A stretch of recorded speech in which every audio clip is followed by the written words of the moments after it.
सन 1206 मोहम्मद गौरी की मृत्यु के बाद उसकी सल्तनत बिखर गई, लेकिन उसके गुलामों में से एक कुतुब-उद-दीन ऐबक दिल्ली की गद्दी पर बैठा। मैं भले ही गुलाम था, लेकिन आज मैं दिल्ली का सुल्तान हूं। मैं सल्तनत की नींव मजबूत करूंगा। यही थी भारत में गुलाम वंश की शुरुआत। कुतुब-उद-दीन ऐबक ने कुतुब मीनार और कुव्वत उल इस्लाम मस्जिद की नींव रखी।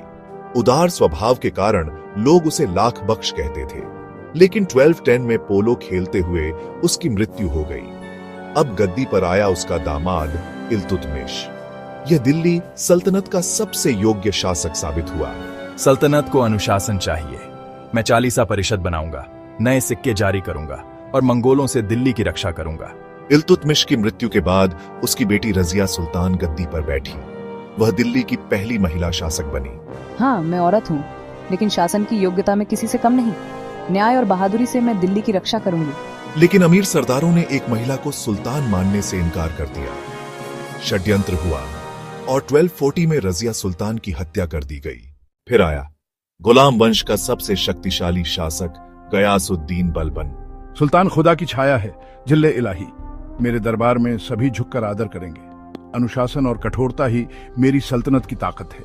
बलबन ने मंगोलों को हराया और सल्तनत को मजबूत किया, लेकिन 1287 में उसकी मृत्यु के बाद कमजोर शासक आए। बलबन के पोते कैकुबाद की कमजोरी ने सल्तनत को डगमगा दिया। 1290 में जलालुद्दीन खिलजी ने सत्ता हथिया ली। इस तरह गुलाम वंश का अंत हुआ और दिल्ली में खिलजी वंश की शुरुआत। कुतुब-उद-दीन का दान, इल्तुतमिश की दूरदर्शिता, रजिया की बहादुरी और बलबन की कठोरता, इन्हीं चार स्तंभों पर खड़ा था दिल्ली का पहला वंश, गुलाम वंश। गुलाम से सुल्तान बनने की यह कहानी भारत के इतिहास की अद्भुत गाथा है।